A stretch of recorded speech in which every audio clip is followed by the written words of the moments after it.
Hello friends, welcome to Plantarian Living. आज मैं आपको बेसिक पॉटिंग सॉइल कैसे तैयार करते हैं ये दिखाने जा रही हूँ।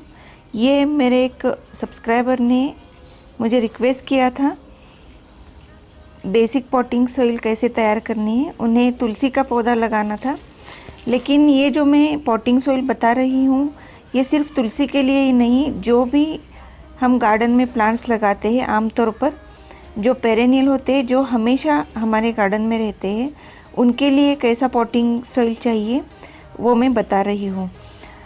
जैसे कि अब ये क्राइजेंथेमम है, ये इंडियन क्राइजेंथेमम है, ये पूरे साल तक आपको फ्लावर्स देती है। ऐसी ये क्राइजेंथेमम की वैरायटी है। ये छोटे छोटे येलो कलर के फ्लावर्स आते हैं और पूरे साल आपको थोड़ी थोड़ी इसकी फ्लावरिंग मिलती रहेगी।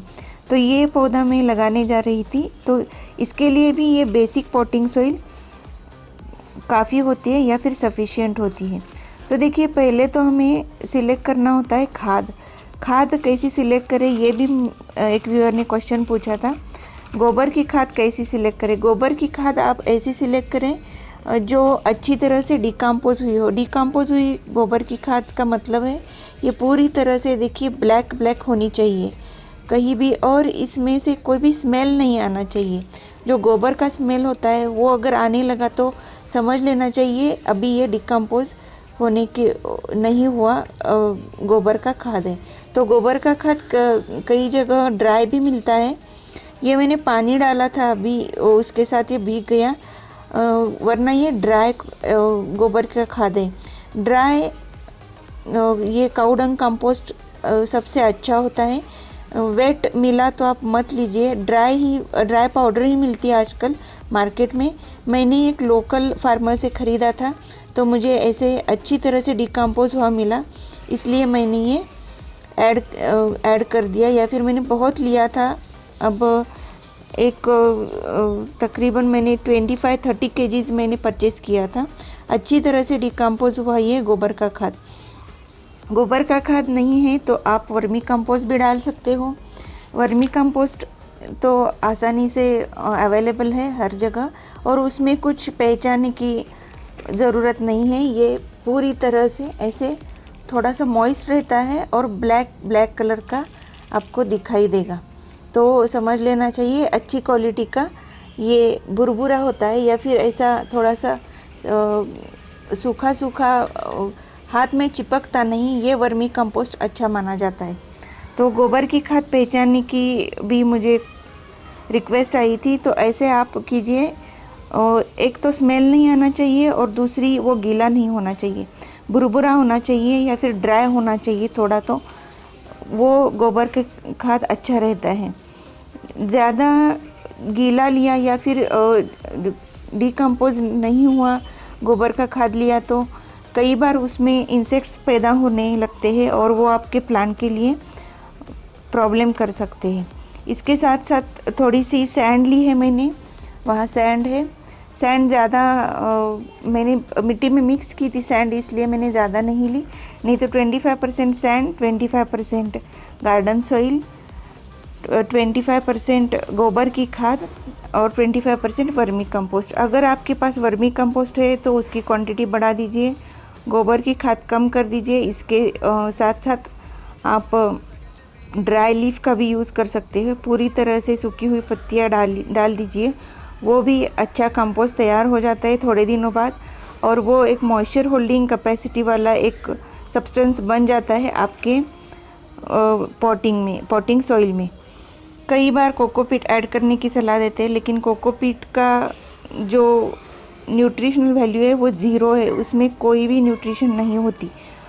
सिर्फ पानी ठहरने के लिए या फिर मॉइस्चर रहने के लिए कोकोपीट का यूज़ किया जाता है, लेकिन अच्छा कोकोपीट नहीं यूज़ किया तो कोकोपीट के बहुत ही नुकसान आपको भुगतने पड़ेंगे, जैसे कि आपका प्लांट ही मर जाता है।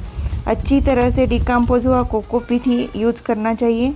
अदरवाइज़ आप कोकोपीट के बदले लीफ कंपोस्ट या फिर ड्राई लीव के जो पाउडर होती है वो यूज़ कीजिए, या फिर आजकल राइस हस्क भी आसानी से मिल रहा है। विंटर सीज़न चल रहा है, अगर आपके पास वाले किसी भी फार्मर से आप राइस हस्क भी यूज़ कर सकते हो, वो भी आपको मिल सकता है। राइस मिल से भी अवेलेबल है।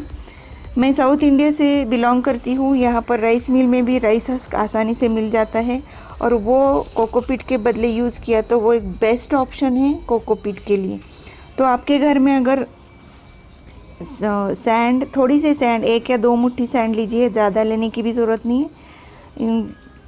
रेड सॉइल है मेरे पास, आपके पास कौन सी भी सॉइल हो चलता है। ये सॉइल वर्मी कंपोस्ट या फिर काउडंग कंपोस्ट। थोड़े से मैंने यहाँ नीम के ग्रैन्यूल्स लिए। नीम के ग्रैन्यूल्स नहीं मिले, नीम खली भी बोलते हैं हमारे यहाँ, नीम पाउडर बोलते हैं, इसकी पाउडर भी मिलती है और ग्रैन्यूल के फॉर्म भी मिलते हैं। ये आप मिला दीजिए तो आपके जो प्लांट्स के रूट्स है वो सेफ़ रहेंगे, किसी भी जो सॉइल बॉर्न इंसेक्ट होते हैं उससे आपका प्लांट बच सकता है। एंटी फंगल पाउडर मैं थोड़ी सी मिला रही हूँ।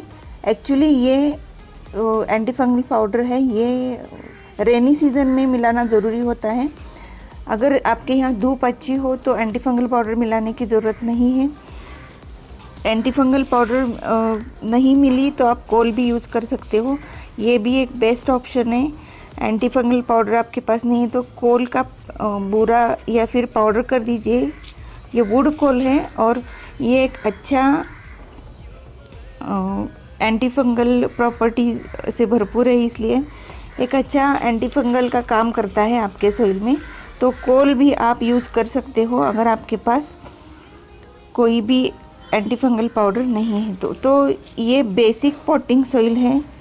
आप किसी भी प्लांट को ये आप इस्तेमाल कर सकते हो। थोड़ा प्रोपोर्शन ऊपर नीचे हो गया, थोड़ा सा कम ज़्यादा हो गया तो भी चलता है। अगर आप सनलाइट में, ये गार्डन में रखने वाले पौधे जो होते हैं उसके लिए मैं बता रही हूँ। जैसे कि मैंने तुलसी को बताया, अभी तुलसी है जो इंडियन क्राइजेंथेमम है, उसके लिए तो ये बेस्ट पॉटिंग सॉइल है। वो भी आपको, ये सॉइल भी आपको अच्छा रिजल्ट्स देगी उसमें। अब ये मैं पूरा अच्छी तरह से मिक्स कर लेती हूँ और फिर आगे का वीडियो हम देखेंगे।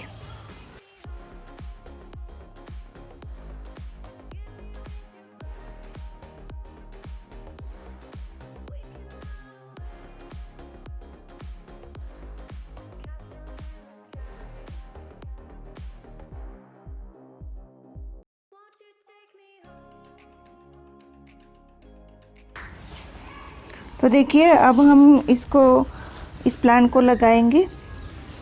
तो पॉट मैंने पूरी तरह भर दिया है उसी मिक्सचर से, और इसके जो सारे रूट्स हैं वो मैं अंदर डालूंगी।